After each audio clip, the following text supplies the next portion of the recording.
Hello and welcome. This is rooflemonger, my friends. Today is Omni Man Day, so happy Omni Man Day to all who celebrate. And with Omni Man, we actually got quite a few things going on. So we will talk Omni Man and my first impressions of the character, and overall, they're pretty good. But let's talk about a lot of the other things that happen with this patch, as there's quite a few things. First of which, well, hey, look at the character select screen. You may notice that there's a few more slots here. So Ermac, Takeda, Peacemaker, Omni Man, obviously enough, Quan Chi, Homelander are all here now, so we have everybody. So the character select screen is very nice and filled out. Now, say come season 2 when there's even more characters, we'll have to change the select screen again, I guess, but that's a problem for next year, right? Don't worry about it right now. So we have that, and if we go into our cameo screen though, not as much, a little bit of a mystery. We got Tremor. He's not available just yet, but we have Tremor, and who could ever possibly know, even though we already know, who the other cameos are. Also, other things that are happening. Hey, Omni Man, sure. Lee May, you might notice, not the usual outfit, right? So, the store has been updated, and we got a bunch of new goodies in the store. And not the least of which, we got our new season. So everyone's got all cool, like, blood vampire skins. Some of them look pretty all right. A lot of gray, a lot of black, a lot of red, a lot of blood. So if that's kind of your thing, well, that's every single character, right? And as for premium items, we got new skins here, like Deadly Alliance Sub-Zero. We got new announcers here, Omni Man. We have, skins like Katana, the Lee May one as shown here. Also, you can see a little duty there, a little icon, a little PNG. Exclusive to the premium store. So if you want this inspired by classic Lee May skin, you can only spend dragon crystals on it. Sucks, but that's the deal, right? But for other stuff like Jack's cameo skin, this cool katana costume, that's actually just in the shrine. So if you want that, just grind, get your coins, spend on shrine, and you'll get them eventually. So I do like that they delineate now what is only possible to get by spending real life money and what you can just earn in the shrine. So if it does not have that icon, you can just get in the shrine. So stuff like the Sub-Zero skin, the Omni Man announcer voice, that you will have to spend money for. Hey, fair enough, I guess, right? But for other stuff like the katana costume, just go to the shrine. You'll get it eventually once you grind out enough. Also, while we're here on the store real quick here, don't ever accuse NetherRealm Studios of not listening. Maybe they don't get everything right out of the gate, but they listen.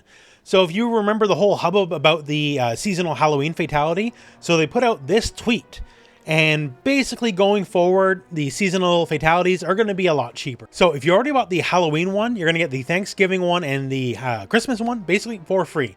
And the inference is now here, instead of 1,200 dragon crystals, basically it'll be like basically $4 a pop. And I think that's fair, right? That's more than fair. I would have paid $5, so there you go. So the price has been brought down. That's good. That's great. Now, besides that, there's technically not a balance change patch. Like, we already had our balance patch, right? But there is some changes. So what's the change, you might ask, right? Well, it's Johnny. Look at his health. So Johnny got taken down just a little bit. So Johnny used to be 1,000 health character, and now he's a 950 health character. And you know what? I think that's very fair. I don't think anyone's going to argue against that. Johnny's kind of good. He's debatably the best character in the game in a lot of ways. And if not the best, if you want to argue against it, sure, whatever. But he's still got to admit he's one of the best, right? So Johnny, just getting that health knocked down just a little bit. It's just 50 points of health, right? Certainly not the end of the world, but enough that you'll feel it when the time comes, right? Those situations where you might have squeaked out a win before, now you'll die, right? So I think that's very fair. It's not a whole patch. Balance changes, we already had that. But if you're going to nerf one character's health, I think Johnny, that's fair. Okay. Now, while we're in training mode, before we get to Omni Man, there's some good, great quality of life changes here. As someone who spends most of his time in training mode, we got a great one here. So you can change your cameo from here. You don't have to go back to the main menu. You don't have to reselect your character. You can pick your cameo right from practice mode. It'll refresh and then just go from there. Amazing quality of life change. If you're just, labbing, practicing, it'll save you a couple minutes off every session. That's just good, right? Nothing else to call out for. Just it's a completely and totally positive change. I'm glad they did it. Awesome. Thumbs up. Thank you very much.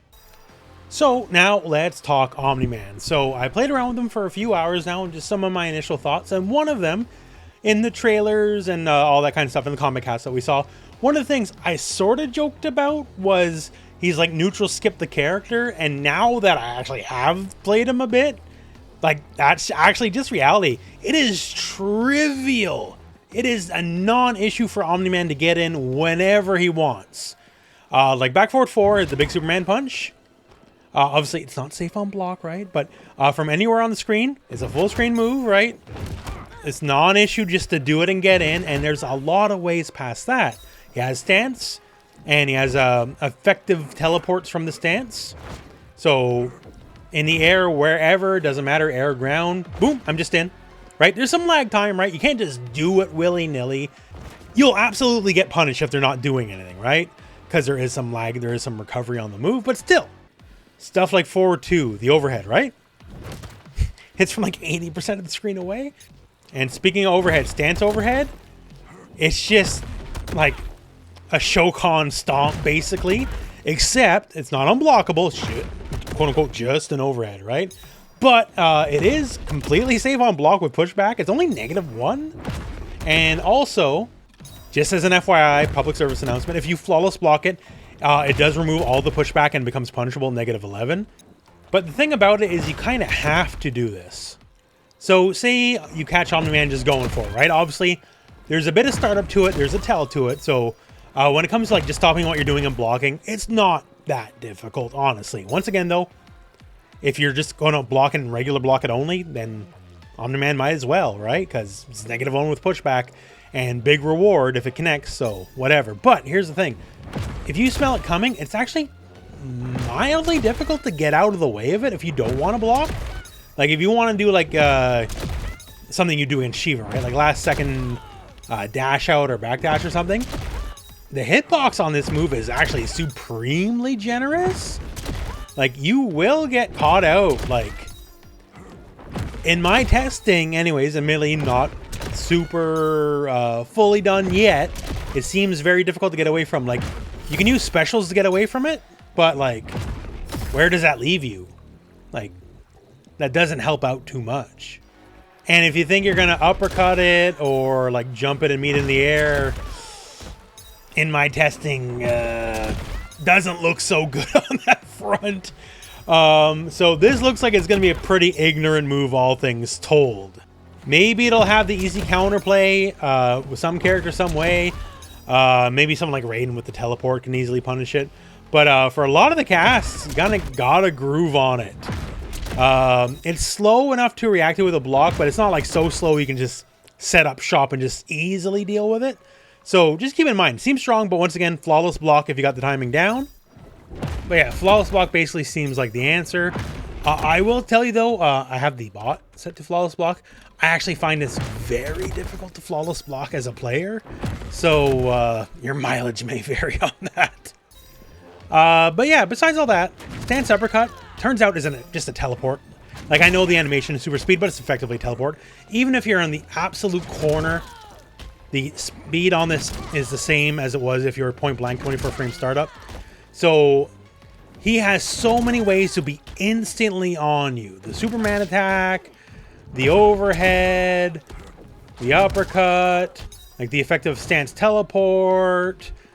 It just doesn't stop. So whenever he wants to be on you, some of these are not safe on block, sure, but whenever he wants to be on you, he will be there and you cannot do anything about it. And other things too, like the stance just being an omnipresent threat on the screen here, given all the options. I'm sure you're well aware, like it goes through fireballs, right? Stance 2 though, specifically this guy here, is a really good reaction check move from full screen as well, because not only does stance go through fireballs, right? But if you catch someone throwing a fireball, you can just hit 2 on reaction, guaranteed punish. And this move does almost 20% by itself, so like that's not nothing. So basically what I'm trying to say is this character can hold you hostage anywhere on the screen whenever he wants. Granted, once again, a lot of the options aren't necessarily safe, but if you got a madman at the handle, right? Someone who's always willing to press the button, you kind of got to slow your roll a little bit here because Omni Man will let you go full on unga bunga straight up. And speaking of Unga Bunga, so his sweep does 14%, which is wild. I don't know why. We're kind of breaking tradition on that. Someone having a mega damage sweep, but sure. Back one, mid, 12 frame, launches. We all love our launchers. And for your benefit as well, why not? Here's the best B&B I've figured out so far with this. 37% meterless off a launcher. Not bad, especially when that launcher is basically safe on block. So it's -7. So like Liu, Kung Lao, Johnny could get like a quick punish, I guess. But the rest of the cast got 8 dirt. That's back 1-1. And don't worry, back 1-2 is -6. So those few problem characters with the 6 framers, you don't got to worry about that anymore because now it's completely safe against everybody. This string doesn't launch, but hey, what are you going to do, right? And hey, speaking of launchers, forward 4-1. So here's our advancing mid-knee. So 17 frames, slower, sure. You don't want to use this up front. That's what back one's for. But it hits from like roughly this far away, as you can see. And it being a launcher from that far away, not bad, right? You can combo after the fact. And you can go into like, you know, whatever strings you wanted to go for, like the launcher string and all that. So a lot of utility. Mid, safe on block, -6. Pretty good. So just his general threat matrix from like, you know, this to here, not bad. We got the 12 frame mid, got a 17 frame mid, safe in launches. Stuff like 1-2, +3 on block, really good. He's just silly. I don't know. Like, I'm not going to make any tier calls right now because tomorrow we could find out a critical weakness or a critical strength that breaks everything. Who knows? But my initial assessment is just the fact that he doesn't have to play fighting games. Like, the fact you have to earn exactly nothing to get in. You can just go crazy, screech like a chimpanzee, and you're in. Done. And you got so many ways to do it. It's not just like one way, right? He's tailor-made to not have to play neutral. And hey, speaking of not playing neutral, hey, Kung Lao, right? So, low hat, 4-2, why not, right? 4-2 is an overhead. Low hat's low. So have fun with that. Remember, stance overhead too. There's an overhead. So, have fun blocking these sequences, right? The only thing I can say I'm outright disappointed in is stance grab is a hit grab. It is not an actual grab. So it's a mid, and since it's a mid and attack, it's purely combo fodder. You're not going to do anything with it other than just doing it in combos. Sucks. Them's the breaks, I guess. And while we're here, people were wondering about EX stance. If you've seen the trailer, it can go through like strikes as well as projectiles, right? So can it be thrown? Well, the funny story is, no, you can't throw it. Normally, fighting game 101 logic would dictate you throw the counter move, right? But I guess with JP, you know, in Street Fighter 6, counters, EX counters being immune to throws, that's just like the senior citizen discount now. All the old people have counters that can't be thrown. But there is one weakness. It will lose the lows. So it doesn't matter what the low is. It'll beat mids, highs, throws, projectiles. Sure, it'll beat basically everything, but it can't beat a low. So there is a weakness to the stance, even though it's a singular weakness and there's no other weaknesses at all. Overall, I like what I'm seeing. I think he's simple, which is not a bad thing. Simple can be plenty fine. And, you know, simple's good, especially for a mass media character. A lot of people love Invincible. A lot of people are going to be playing Mortal Kombat just for this character, right? So you don't want to scare him off with like a hyper-technical character. So he's pretty straightforward. The only thing I would knock, and it's not even necessarily a bad thing, it's just more of a playstyle thing. If you're the kind of player who needs their 50-50, like if you don't know how to open people up without 50-50s, he's probably not going to be a good character for you. Because he has an overhead, yes, but like it's just this one. And it's a 28 framer. Like, granted, you know, it has advantages. Like, once again, the range is pretty incredible. But you're not mixing people up from this far away, generally, right? You're doing it from this close. So if you need that 50-50 overhead low mix, he's not going to be the character for you. But in my early initial assessment is, if you're the kind of person who just wants to hit friggin' buttons and go, he will be the character for you, because he doesn't have to pay any attention to spacing. He can laugh off fireballs and all projectiles. Like, from this point of the screen here, it's just a big comedy show, basically. He'll be able to come to you whenever he wants, and you won't be able to touch him at all, which is wild. Like, the ways he has to get in on you from literally full screen is nuts. Like, it's just crazy. Neutral skipped the character. It was a joke. It's the reality now. It is just actually the reality. So if you hate neutral and you don't want to worry about that stuff and spacing and all that, you never even heard of it, you just want to screech and hit buttons and just embrace your primal caveman, this is that character. And that's really fun in a lot of ways. So there'll be like a proper guide and all that stuff in the channel in time. But my initial assessment is if you want to go full Unga Bunga, Omni Man is your boy. And that's the patch. So lots of stuff, lots of goodies. And obviously, you know, there's the whole new invasion. I haven't even touched that yet. We'll get to it. But yeah, Season of Blood, all sorts of new colors and skins and vampire and zombie stuff. So if that's your bag, start grinding because there's a lot of good costumes and skins for you.